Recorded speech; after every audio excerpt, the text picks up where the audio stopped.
Hello, hello. Welcome to Live with Top Voices Unite. I'm pretty excited. We have some opportunities to build some community, show off someone that educates founders, leaders, and creators, amplifying an opportunity to raise her voice in the chaos of LinkedIn.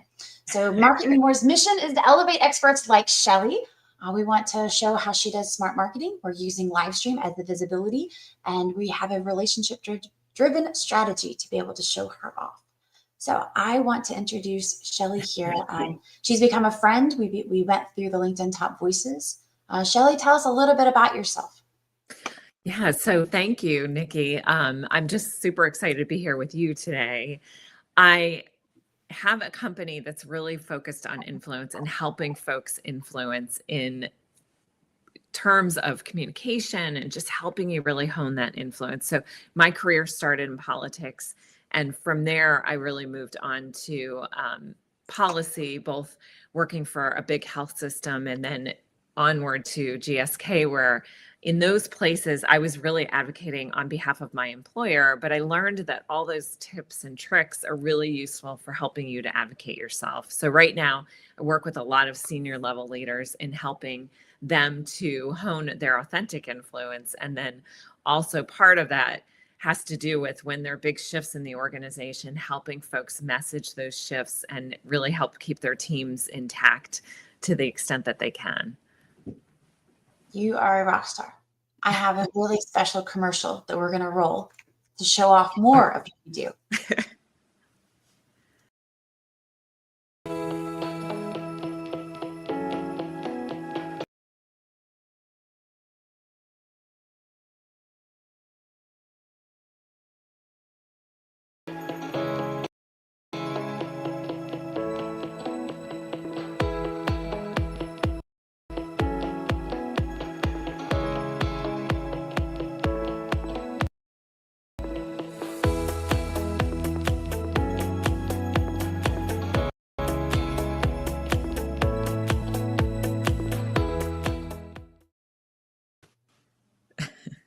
Isn't that fun? Thank you. That's a lot of pictures of me. Well, yeah, throwing you off with your ability to be able to listen, to be able to build trust. Those are qualities that we need within our community to be able to grow. So we did a poll. You might have seen it on Top Voices Unite. That great leaders inspire confidence, but how do they earn it? I would say that this is something that you could speak to. Tell us about how they do that, how they can be able to inspire confidence.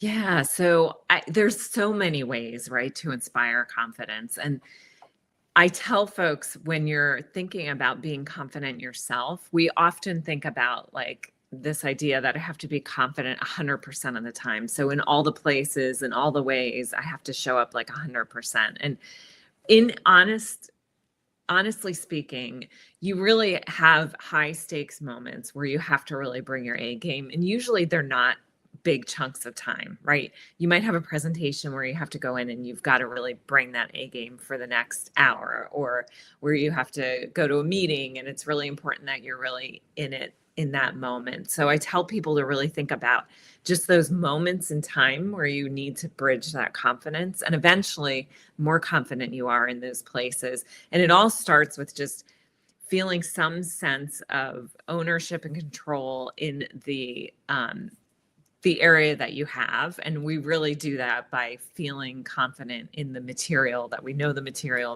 content that we've practiced. But there's also a lot of tweaks that we can use from a body language perspective, and then also just good communication skills that can help us to package the communication so that the person on the other end really receives it in the way that you intend them to receive it. So how would you respond? I had a gentleman recently was talking about having agency. Yes. Would that relates? Absolutely. It's really important to have agency and to be able to direct, how your career is headed and how your team. So I work with a lot of leaders. So how their team is headed, and for them to feel like, I have a sense of agency. We're headed in the right direction. I can motivate the people behind me to, row in the same boat in the same direction that I'm headed. And not only of the leaders that you're coaching, but you've been teaching at Wharton as well. How have you navigated teaching a younger generation versus a more mature generation? Yeah, I think that there's pluses in every generation. And so sometimes folks come at things a little bit differently. And it's really important that we can figure out whether it's a younger generation or it's other folks in the workforce, really figuring out what they need and how to communicate them to them in a way that they understand.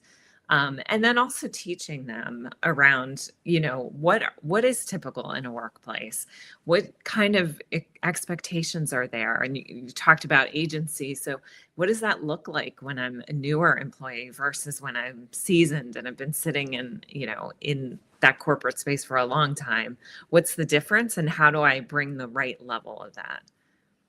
How do they earn that when they're a new employee joining a team? What are some tips that you could be able to give for them to earn um, that that influence within the company, to where maybe they want to climb the ladder quickly, or maybe they want to be a part of a team so that they can upskill, and there's a meeting around that. Like, what are some suggestions that you would have to help them to grow that, earn that Yeah. confidence? Yeah. I think first of all, it comes down to communicating effectively. So making sure that you package your communication in a way that others can understand. And then, you know, when you're a newer employee somewhere, there's a level of humbleness that you have, and you have to really be in learning mode and learning how that company works, how that functions, like, what's the flow that is there. How do I earn visibility at the company? Like, who's moving up the ladder already, and why are they moving up the ladder, right?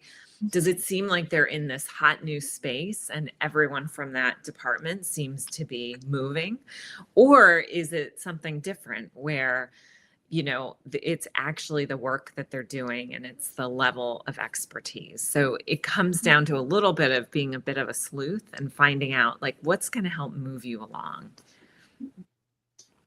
This makes me think about right now, the job market's kind of crazy, right? It People are is. like, oh, AI, it's coming, it's taking over the jobs. What kind of advice do you give to these kids, as you're graduating college and looking for their career? What would you tell them? Yeah, I would think the one thing you need to be in your career, especially when you're early on, is flexible. So it's really easy to decide early that you want to be whatever level that is. Like, you want to be if I work with a lot of medical folks, and maybe you want to be the vice president of medical affairs when you first come in. But there may be different ways to approach that, and there may be moments in your career where you're pulled back or you're Mhm. pulled to a side, or what that looks like. And so you have to be able to navigate those things, and it's really important to seek out mentors and sometimes sponsors within that organization that can really help move you along and give you advice, because there's often a secret dance that happens in organizations where there's things that happen that don't necessarily make sense on the surface. But when you're in a leadership role and you pull back the layers, you kind of understand, okay, I understand why we got to this place. But when you're a new employee, you don't always understand that, right? It doesn't always make logical sense, because there's a lot of structures and process that gets put in an organization, and you have to be able to navigate those in a way that helps you and doesn't harm you. Are there questions that could be asked that aren't refuted? I know sometimes they may think they're crossing a boundary, but are there questions that we could frame together here that a new employee could ask, even if they're not a young person? Maybe they had a previous job. What would that look like? Yeah, so more than anything, it's finding out how to be successful at that company, right? Mhm. What would make someone successful in this role? And hopefully you get a little bit of that in an interview when you go into interview with someone. But you also want to just take notice to what those things are and start to ask, what would make someone really successful? What does agency look like here? Because there are places where if you step up and you solve solutions and things, you will be rewarded. And there's other places, quite frankly, where if you do that, it can be seen as a threat or it can be seen out of line. So there's a bit of a nuance in figuring out where that is. And that's where, like, a mentor and someone who's been in the organization, whether they're older or younger than you, if they've been in the organization for a little while, they might have a better understanding of like what that looks like and what minefields are there already. So a mentor or sponsor, how do you Yes. pick the right one? I mean, you go into this place like, how do you know who's the right one to lead you? Yeah. So first of all, I would say that having someone mentor you is really important. Knowing who is the right one is great, but we don't always know, right?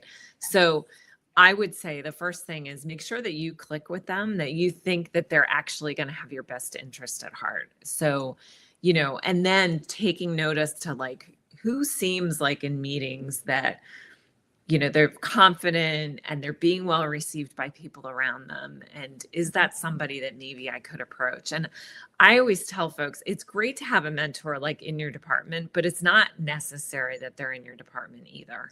Because from time to time, you might want to look into another department and try to get a sense of, what's happening in other parts of the company. And that's one thing most individuals, when they're in a role, they are so focused on that role and they kind of forget that there's a whole world going on in that company in other places. And sometimes there are things happening like from a broader perspective, whether that's, the stock price going up or down or layoffs afoot. And you're so focused on your role that you don't even see it's happening. So it's important to always be thinking about, what else is out there. And then the other thing you mentioned was a sponsor. And so a sponsor is a little different. A sponsor usually finds you. And so this is not something that happens quickly. You're probably not going to have a sponsor, the minute you walk in a door in a company. It's going to be after you've been there for a few years and somebody comes to you and says, "Oh, Nikki, like you're fantastic. Like I just want to help you." And then all of a sudden they're looking out for you in meetings and they're helping to move your career along. So it's really driven on the other way. But the one way to get noticed by sponsors is just to do a good job, to be visible and to be confident as well. Okay. So even in the larger organizations, you could see someone from a different department noticing because you've communicated well, you're doing your job well. Your maybe boss is speaking well of you. Yes, absolutely. Well, that makes sense. Yeah. That's fun. Being a founder, I've not had that experience in a 6,000 enterprise Yes. environment. So cool. Well, thanks for sharing that. How about you talked about high stakes situations earlier, like giving a presentation. What are some other opportunities for leadership to be cultivated? What is another example of a high stakes situation that someone could prepare for with you? So I help folks with presentations, certainly, but then also just what's happening on a day-to-day within their company. So companies hire me a lot of times to work with their high-level folks. Occasionally, I'll work with folks lower on the level as well, but they hire me to come in and work with folks as they're having discussions with their teams, as they're making big organizational shifts, or even as they're just working through the day-to-day, right? What happens is that people tend to be put in high-level positions, and overnight, companies expect them to have like leadership skills, and it doesn't work like that. Like it takes you a little while to build that muscle. And so it's useful if you have someone guiding you a little bit behind the scenes, helping you to have those conversations, knowing what words to use or just how to structure some of your communication so that you're seen as a strong leader and a credible leader and all of those things. So it takes a minute. And sometimes when people come into those roles, you and I, Nikki, could be working on a team together, and then all of a sudden you get elevated into a leadership role, and now you're a little bit ahead of me. And so sometimes that can cause a really tough dynamic in a company because, we were really good friends. We were on the same wavelength, but now I'm reporting kind of into you, or like, I'm not reporting into you, but you've raised up in another angle, and it just changes those relationships. And sometimes folks need a little help navigating that and what those conversations look like. Wow. And a promotion could be exciting for someone, but it could also be intimidating because now you're in charge of people. Yes. Right? You're not just doing the tasks really well. You're not just, whatever your agenda is for that. But then now you're going to have to tell people what they're to do. You're going to have to figure out delegating, project management, all that comes into play. Yes. So do you have maybe some off the top thoughts of how you start that conversation to guide them, so that maybe books that they could read? Is that? Yeah, so I would say the one thing is just to figure out what that looks like, because so often I've worked with leaders before where they come into this leadership role and they're so used to being a doer, and now you're a leader and it's a little bit different. So they end up like micromanaging their teams, and they don't necessarily mean to do it, but they're so used to having like that level of control over their teams. And so, what I do is to try to step them back and say, okay, like let's look at the workload, and I know that you're used to maybe giving that presentation, but is there someone on your team that you can elevate? And what's really interesting to me is that research actually says that if you and I, Nikki, are in a meeting and you have a great idea in this meeting, and then we go on our separate ways, I go on to another meeting and I claim your idea as my own, that might give you one level of influence if it's a good idea. But what really takes the icing on the cake is for me to give you credit in that meeting and to say, I was just in this meeting with Nikki and she had this brilliant idea. Or I just talked to Nikki, who was on my team, and she had this brilliant idea. And then to go through it, that actually really ups your credibility and your leadership and your influence. And so I think people find that really interesting, because so often we're just trying to pull ideas from other people and kind of claim them as our own. But if we actually give that credit where it's due, it really increases your influence. And it also, right, Nikki's sitting there thinking, this is great. Like Shelly's talking about me in a meeting, right? So that helps too. Right. That makes sense. I mean, that's how we started the Top Voices, right? Was being able to give credit to other people. And then everyone saying, hey, Andy Wang is talking on his podcast about how to manage your money and financial literacy. And Nick's over here talking about AI and how to manage the growth in that. Yes. Right. Yeah, it does give a lot more credibility. And with that, you can be able to inspire others collectively. Absolutely. This whole community thing, right? It just keeps coming back up. It takes a community to build. It does. Absolutely. It definitely is a founder, right? You can't do it alone. Like you need some help along the way, some good friends and colleagues and contacts. Yeah. And then as far as within a corporate, like yes, you are the entrepreneur, right? You are on the team. And if you're doing that within it, it's like being a founder, but it's because you've bought into whatever the mission is of the company.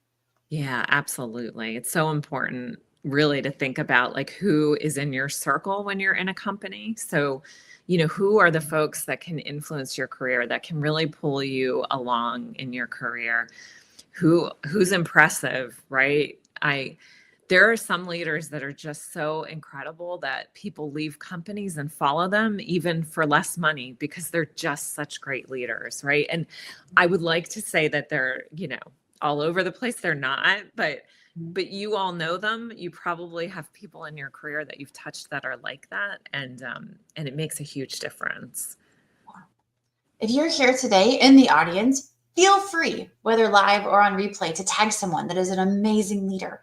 This would be fantastic that we could go follow them. I have a couple of people that Shelly and I know that they go out there, they make good posts. They give good leadership advice, including Michael Lopez, Corey Warfield, Shelly, Denise Martha Bachman. Like these are all people that are out there posting so that you can be able to have that guide as you want to create influence and develop your leadership skills. Absolutely. So then let's talk about that intrapreneur. Yes. They can't micromanage. They're going to have to break that habit. They need to start setting a vision for their team, yes. Have expectations. What kind of guardrails would you say would be good as a new leader? What kind of guardrails would be good to start thinking about setting? Yeah, I mean, I think you have to think about, like you said, what your vision is, and really think about what your vision is not as well. And so you normally have to align that right within the company's vision, but sometimes people get tripped up because they they forget like who they are at their core. And so you get really wrapped up in like the spin and the churn that's happening and how busy things are. And all of a sudden, maybe, I don't know, there's a heated meeting and you lose it a little bit with your team. And, and that comes back to really bite your reputation. So it's really thinking about like, who am I at my core? Like, what do I want things to look like? Having some vision, not only in what that looks like, but then like, next year, like, what do I want to be sitting here thinking like, oh, the team accomplished so much. And that really makes a big, big difference. Cause I've worked with folks where, we talk a little bit about what's happening and then we start working together, and next year rolls around and they'll have their survey internally. So it's like leadership surveys that teams take, and their teams end up having these fantastic results. And, when we go back and look at why, part of it, it's not, it's all not all because of our work, but part of it is that we talked about what that vision looks like. And we really had held strong to it and put all the messaging around it whenever they were speaking their teams, kind of ground themselves in that. So that's what gives you that lift. And I think the best leaders make it not about them, but about the people working for them, or sometimes obviously the customer as well. Mm-hmm. So you can not just focus on the individual achievements, but it would be as a collective. Again, everyone wins together. Yes, absolutely. And that sometimes that can be really difficult in these big corporate settings, right? Because like we're just about to go into performance review time for most of these companies. So what that looks like is you're sitting down with your manager. They're reviewing your performance for the year. Usually you've gotten feedback from like this 360 people all around you. You've had very specific like targets that you were supposed to hit. And sometimes that's up for debate whether you actually hit that target or not. But as people go into this performance review time, it can be really stressful. And it's really all about like, how do I, not only did I do those things, but how do I communicate them? Mm-hmm. So part of the problem, I think, with performance reviews is that, Nikki, if you and I are working on a team and let's say, we're reporting into somebody else. I'm just thinking the names you gave earlier. Let's say we report into Andy. So the two of us are reporting into Andy, and Andy goes into a leadership team roundtable with other leaders that are on his level. And now he's got to defend why he's giving Nikki and Shelly a raise, or why he's going to give us this stellar on the performance review system. And boy, so much can go wrong in that, right? Because first of all, we have to have been really doing our part, but also Andy has to be able to communicate that. Not only do we have to be able to communicate to Andy that we've done our part to move this boat forward, but then he's got to be able to communicate that. And what happens if he's not a great communicator? Mm-hmm. And you and I were rock stars all year. Mm-hmm. Like, we probably don't get our promotion. And so there's so many layers that have to happen. And when you're a leader, you have to realize that you have the trajectory of someone's career in your hands, even if only for a little while. Like, and that is a real great responsibility that I think some leaders really take and they run with it. And they understand the amount of pressure that is, but that they have to go into those meetings and advocate for their team. Mm-hmm. And just the way it works, that not everybody is going to get a promotion this year, probably.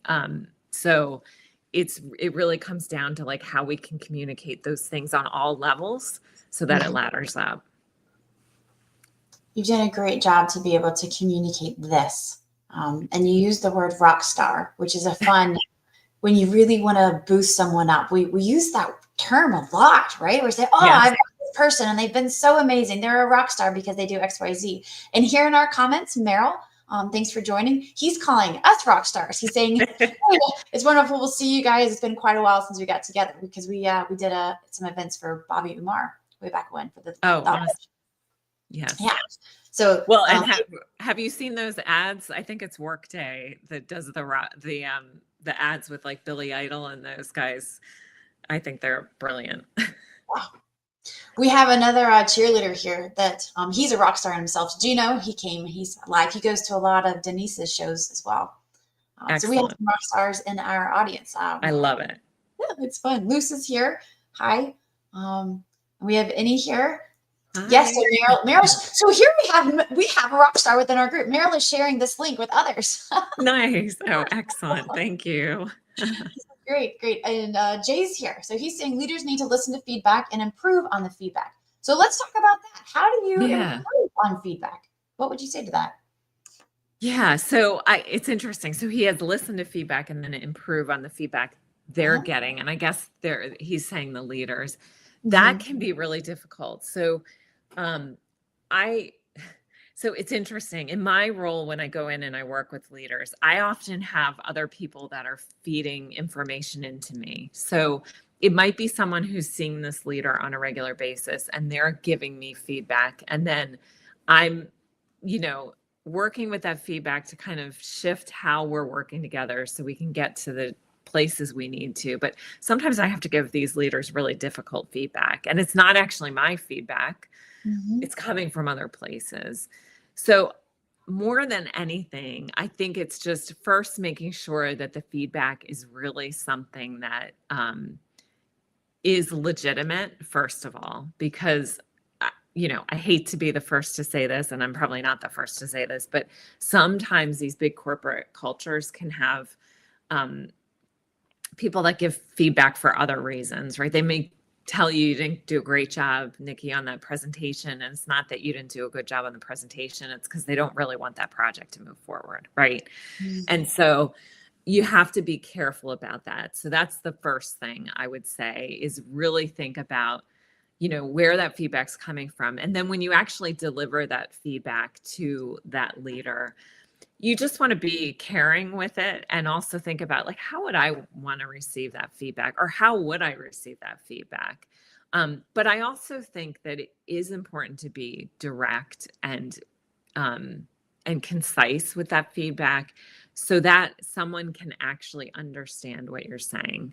So I occasionally will work with companies where, and I'm seeing more and more of this, people are incredibly conflict averse. And so they do not want to have to give bad feedback. They don't want to have to tell someone that the presentation didn't go well. So they don't, right? So they don't say anything. They don't hit these issues head on. And then what happens is they kind of fester. And what happens then is something that was an issue like this becomes an issue like this. And that's a real problem. So I tell people it's really important that you're concise and you're to the point, but that you wrap it in, some kind of caring box. So it might be like, Nikki, I really care about you. And you're so spot on with your presentations. You're usually great, but today it just wasn't working. And let's work on that. Let's think about how we can walk through that and really fix that for you. Because it's okay to get tough feedback, but if someone doesn't tell you how you can fix it, if they don't give you some insights into, how this is going to get better, it's really demotivating. And so those things become, really essential in moving that forward. But I also am a firm believer of the fact that if you give someone really honest feedback, it's a gift.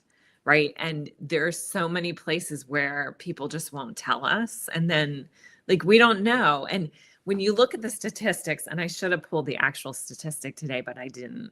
But in terms of awareness for leaders, most 80% of leaders think that they're aware of their blind spots. And when they do the research, it's only 15%. So that means that we all have blind spots that we don't see. Right. She's putting here the honesty feedback is a gift. You are absolutely correct. We need to grow. I had a gentleman call me the other day, a partner to give some honest feedback. And I only use my personal because it's what I have, but that's so important to hear I could have done that better, or I should have not let this person speak so much or whatever. Right. So feedback isn't just to correct though, it's to elevate. Leaders are giving that feedback to be able to grow and groom. I value that. Jay is saying leaders and team members have the ability to resonate with each other. Absolutely. Yeah, that's true. So if you're here in the audience or watching on replay, please post some leadership tips that you've given or you've been given, so we can be able to continue this, giving founders and executives ways that they can be able to grow strategic thinking, communication maturity, ownership of projects, and how they can better collaborate, how they can grow their influence. All of these kinds of topics or things that we can be able to grow within the company if you are an entrepreneur, and then as a founder to be able to get that as well. Absolutely. Let me show you off a little bit more. I have a slideshow. Okay. I know this is evangelism of Shelly Day because so introducing Shelly. So we're going to talk about some of the posts that you've written and dive in a little bit more Okay. on the story behind them. Let's see. I have it on another page. Give me just a moment. Okay. So this is your header. Yes. Obviously. If anyone likes to connect with Shelly, she's her. Please do. Please follow her, ring the bell so that you get all of her posts. And no, I don't want to autoplay. All right, Leader of the Year sponsor with Judge Shelly O'Donovan. So tell us about the Women's Business Awards. Yeah, so the Women's Business Club is this fantastic organization over in the UK. So Angela D'Souza, who I think was on one of these lives with me a while back. So she runs this amazing organization and it helps women entrepreneurs. And so they have a big awards ceremony that they're having I think it's the end of this month. And so I've sponsored an award. And so I got to choose some leaders for the Leadership of the Year award and sponsor that. I wish I could be there in person. Unfortunately, I can't, but I will be there virtually to cheer everybody on. That's awesome. Well, when this is over, put the names of the people that you chose in the chat so we can further highlight them. I will, absolutely. Let's talk about this book, No Fear, No Failure. Tell us about the launch of it. Yeah, so this is my good friend, Lorraine Marchand, and she teaches with me at Wharton, and she just launched this amazing book, No Fear, No Failure. So she had her first book was all about innovation. She's just a wonderful entrepreneur, just really deep in kind of that corporate background too, in pharma and some other places. But the most recent years, she's been working on entrepreneurship stuff and guiding a lot of entrepreneurs. And so I think it's a really great read. And I hope everybody goes out and grabs a copy. Excellent. We're going to talk about this post now. So share with me, what had you, what was behind the thoughts of creating this post? Yeah, I guess it's interesting. I was just, going through some paperwork the other day and I found one of these and it made me reflect for a moment on just how much communication has really changed in the workforce. And so obviously this used to be a method of sending something to someone else. You'd stick it in this inner office thing, put it in a magic box and it would get there, a day or so later. But it really was that, it's kind of reminds you of getting mail at your house where like you run to the mailbox to see what's there. And so I think that communication is really shifting and it's so interesting to me what's happening. So we're, more in this video mode than anything else, like a lot of Zoom communication, still in-person meetings, but not everybody's in the office at the same time. And I think it's great on so many levels, but I also think that there's a bit of connection that gets missed. And so it just, when I found this envelope, it just reminded me. Now, obviously, this isn't face-to-face communication either, but this is kind of like, I don't know if this is like a precursor to email or something. Usually it was like some kind of document or check you'd put in there. So it couldn't usually go through email, but it's just interesting. And as that changes and those shifts, I think it's really important that we're authentic to who we are and we can, still communicate with our essence and And I think some of that gets lost in the, the virtual communication.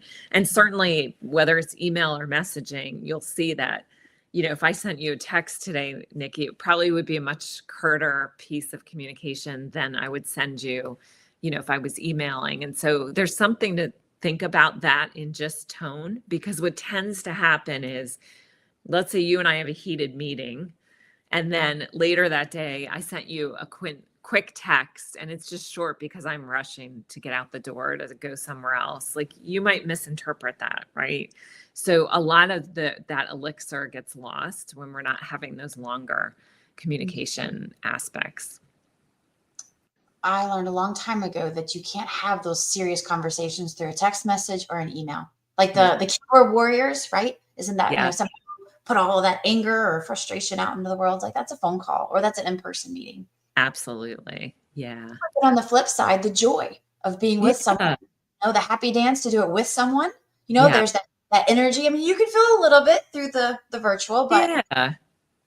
Jay points out communication is better in person than virtually. Yeah, it is. Yeah.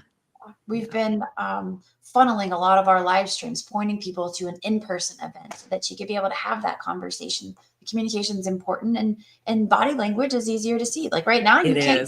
My knees or my feet are tucked up under my knees. Right. Exactly. Yes. I'm a firm believer in body language. I teach it all the time, and I think it's so important. And I think there's something about being in somebody's presence too, and just the chemistry that happens, like, not even from a body language perspective, but just the, being in each other's space. I mean, I was just telling somebody the other day, like, if you remember after COVID, when you would meet someone that you had only seen online, and like, you were like, I didn't realize you were so tall, or you were so short, or, because it's totally lost. Like, we're all kind of the same height when we're sitting behind the desk. Yeah. I went out yesterday. A lady came in from Atlanta, Georgia, Beata Lloyd, and I had met her in person, and I've talked to her daughter on the phone, but it was interesting the way that her daughter sat. I was like, boy, she looks tall, but that's probably just an illusion because her mom is about the same height as me. I'm short. Right. Well, the husband is with Beata, and Dave is super tall. And I couldn't help myself as they're walking towards me. I said, wow, you're tall. Not, hi, how are you? So, there's a communication skill I might need to work on.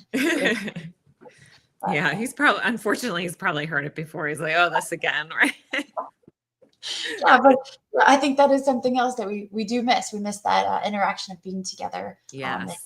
And just that. And to not size someone up on a virtual. Yes. Right? We don't have that. Yes, exactly. But in person, you might feel a little intimidated when someone's taller than you. You're like, oh, they must have played basketball. They were famous for that. Or baseball. Yeah. Exactly. Not to digress too much, but just the in-person is great. Yeah. Let's see what's your next post that we have here. Okay, let's start us. You have been working with investors. A lot of your posts lately have been talking about investments and how founders. So tell me about that. Yeah. So I've been doing some work with the Ivy Fund Family Office Network out in New York, and what I really love that I've been doing recently with them is hosting one of the co-hosts for the podcast, the Resilient Alpha podcast. So everybody give it a listen. But it's really about what's happening in that space. It's aimed at family offices and also high net investors. But it's been such a great learning for me just to learn how these things operate and how these things work, and get to connect with some really fascinating people doing some really interesting work. So I think this one was about Peter Thurlow, who's at Polsinelli, where we hold a lot of our events. And he works with a lot of founders doing intellectual property work. Okay. And what kind of suggestions? I mean, you brought this up. How is your company protecting its innovation edge? Where was the direction that you wanted to go with that post? Because you're putting it out on LinkedIn for other people to follow. What were you hoping to do? I more than anything, just to let folks know that, it's something that's important to look at and to really think about, like, what is your IP? What does that look like? How does that move within this? Because I think it's so interesting what's happening with AI right now. And so there's so much like happening, and it's happening so quickly. And I know that it's really easy to go out to Chat GPT and just put everything in there and let them, churn through and give you what you need. But obviously you're potentially putting all your IP and all your content then out through that. So it's, and even those folks that have clients, you have to be really careful, right, of what you're posting out there for your client, because now all of a sudden you've opened the door to their information and their stuff. So that's another, just another thought in terms of that. It's going to be really important that we keep the human aspect and we don't just put everything into ChatGPT. Yes, exactly. Well, I think people are starting to learn, though. I think so too. Yeah. So tell me about your podcast. You gave a little bit of a plug for it, Resilient Alpha. Tell me about the team on that. Yes. So it's not my podcast, but I am a guest. I'm a host on the podcast. And so Resilient Alpha, again, is all about, what's happening in both like VCs. We talk real estate, we talk, healthcare startups. And so we're just trying to get a handle on what's happening in the market and educate folks that are out there. Yeah, it's been exciting and fun. And it's I love interviewing people, and I love having that moment of connection. I do a lot of moderating at other places, and I'm always pulled into like pitching events to help judge folks and talk through what makes a great pitch, and have occasionally have some clients that I help with that kind of work as well too. And it's really rewarding just to see people be able to tell their stories and help them craft it in a way that brings visibility, but then also showcases the founder appropriately. You're on fire. We met in January of 24, and as many podcasts as you've done, and as much as you've been posting and sharing what we're doing when you're not doing a podcast, that's all. Oh, thank you. Thanks. I didn't realize it was that long ago. Wow. Time flies, right? Yeah. I can't believe it. I mean, here we are. What is it? November 20th. Yes. Yeah. That's amazing. So as we can wrap up here, I wonder if any of you that are still here with us in the audience, or if you have a question on replay, you can answer it or you can ask it and we'll answer it later. But post your questions. Tell us about how we can talk about applying presence, influence, trust, and leadership. If you have any questions around this for Shelly, please put them in the comments, and we'll tackle them one at a time. Yeah. One thing I will say, Nikki, while we're waiting for other questions, is that I've been doing a lot of work recently with companies because there's big shifts happening right in the market. Like a lot of companies, unfortunately, are laying people off. And so I've been brought in recently to many companies when they're going through these shifts to just help leaders to give their folks some sense of security. Not only the folks working for them that are staying, but even those that are going, right? To help give them something in their toolbox so that they feel like they have a little more agency in just where they're headed next. If they, unfortunately, if their number came up right at the company. So, and I've been through it on both sides, so I know how challenging that is. And so I would just, mention that that's some of the work that we do. And it's, I think it's really important work right now because just so many shifts are happening. And so I'd be more than willing to talk to anybody who's going through that, and just, especially if they're the ones that have been targeted, to just give them a little pep talk. It's usually has more to do with what's happening at the company from a numbers perspective, and, decisions that have to be made sometimes. But it's not easy. And I, my heart goes out to folks in that position right now. Mm-hmm. I'll dive into, we had an acquisition, our company, this past year. Yeah. And it was difficult to know that some people weren't going to continue with the next company. It was a redundancy in the roles, and they didn't do anything wrong. Right. They were great team members when we were together, but they didn't have a place at the next one. And to have to release that information to them, it would have been great to have somebody like you to walk through that. Yes. I should have asked you if that was something that you did, but that was hard. And phone call. Yeah. Our HR she was exhausted by having Yes. those hard conversations. Yeah, it's very hard. It's hard on both sides. And then unfortunately what happens is when folks leave, you usually have, especially in bigger companies, usually have more work, right? So then like you've got to figure out like how to manage that work and how to get your people back on track quickly enough so that so that you don't derail the company further and unfortunately and then have to go into further cuts down the road. So it can be a really stressful time for folks certainly being released, but then also the folks that are staying behind too. And so we've had some success in just helping folks manage those transitions and helping to give them some tools so they feel like, they feel a little bit more grounded in that approach. Sure. Because it can feel like a death. Like you Yes, got to live, and there might be some guilt associated that you got to die, absolutely. Yes, absolutely. which can cause a toxic work culture in Yeah. the next company. Yeah. So let's talk about identifying that. How can they be able to some of the initial advice? I know you can't give it. We're not paying you for your hourly right now, but initial tips that you could be able to give. Yeah, one thing I would say to folks that are experiencing that at their companies when they're starting to go through layoffs or there's like just rumblings of it, just be careful because here's what happens. It's just human nature, first of all, that if we're on a team and they announce that there's going to be, I don't know, 3 people from our 10-person team that are going to be let go, sometimes people really lose it with that. And they do things that are not typical to their personality because they're so worried that I've got, kids to feed at home and that kind of thing. So, so first and foremost, like realize that this is probably not normal behavior that sometimes you're seeing from someone. And you want to be careful about that. So you don't want to play any games. And the other thing is if you see people play games like that, you just want to stay out of it, right? You don't want to, you want to do your work, put your head down and focus and do what you can until those decisions are made and try to be a team player. And I know that sounds easy, but that's so difficult when these things start to shift.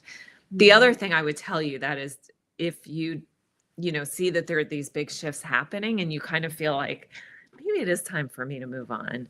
Like you really need to take care of yourself too.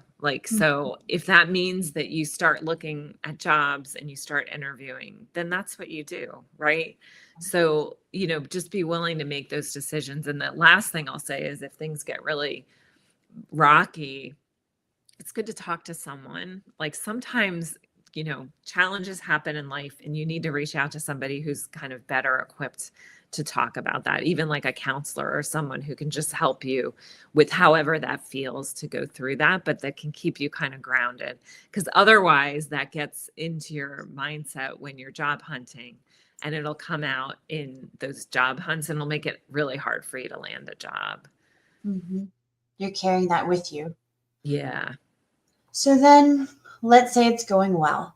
Yes. Let's talk about an actual situation where you were there and you got to see the transformation and you still think like, wow, like the positivity out of this person grew. Can you give an example? And you don't have to give names or companies or any of that. Absolutely. Yeah.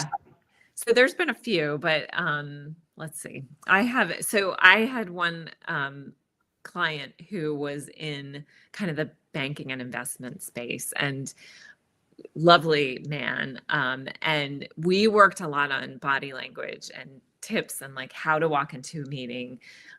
He had a lot of kind of networking events where deals were happening. So he needed to know, how do I stand in the room? Like, how do I take up space? How do I seem confident, but then I don't overextend and, come across arrogant. So we worked together for a good year, met almost every week. And he got to the point, so I taught him lie detection, which I don't always teach people because people don't seem to want to know it, which I understand. But I taught him lie detection. And so he got so good at reading a room that when they would go into these deals where they were pitching deals, he could tell whether a deal was going to go through or not. And so because he could tell partway through that meeting, he could sometimes shift the direction of what was happening to make sure that, right, they got the deal. Like it wasn't 100%, and lie detection is never 100%. Like you will never know for certain, but it really made a big difference in just helping him to shift and read the room and be able to, negotiate these deals. So it was really incredible to see that transformation. That sounds incredible. And in a year, I mean, that's a dedication of consistency. Absolutely. That's the one thing I will say that makes all the difference in the world with anything. I mean, I struggle with that myself in my business from time to time, right? Just trying to be really consistent. Yeah. Well, I believe that sometimes we're like the plumber. We have leaky faucets at home because we're so busy serving everybody else. Yes, definitely. Yes, I'm with you there. So for the attendees that have come today, what's a takeaway they should remember that they should see in their organization that you would want them to go back and identify, and then they could start to work on that learning, that earning trust within it? What's one takeaway you could get? Yeah. So there's so many, but I would say one thing you could do today just to think about trust is to go back in your organization, see who's around you and who, like, observe people around you that either work next to you or they might work above you or even below you that seem to have trust from their colleagues, and try to figure out what it is. Like, is it that they're probably true to their word? Like there is certainly those things, but I would also ask you to just look at like how they communicate. And is there something in their communication style? Are they consistent? Are they concise? Do they use a lot of body language? Are they warm people? Like whatever it is. And that's usually a clue to kind of how you can increase your influence in that particular organization. Okay. Well, thank you very much. Yeah, absolutely. So going back to our poll, I'll give you this question again for you all to think about. Great leaders inspire confidence, and how do you think that they earn it? And there are 4 ways that we've identified: through clear communication, with strong body language, by showing empathy and trust, and through consistent integrity. So as you walk away today and you go back into your offices or into your virtual offices for some of us, consider those so that you can be able to be an inspiration to others. I'm really excited that you came and joined with me today. Yes. I'm always glad to have you. I'm excited too. And talk about an inspiration, Nikki. It's just, I've always been amazed at just how much you do for other people, how you pump people up. You're like a hype person. And it's just, it's amazing to watch your business grow too from the sidelines, and just excellent all around. So thank you. Thanks for having me. Yeah, it was a joy. Well, we're going to do this again next Thursday with more voices. But Shelly, when is your next podcast? Oh boy. So we have clips and things coming out all the time. So you can just, search us at Resilient Alpha. I'm sure there's links in my, in my feed right now that you could probably pop in and see it.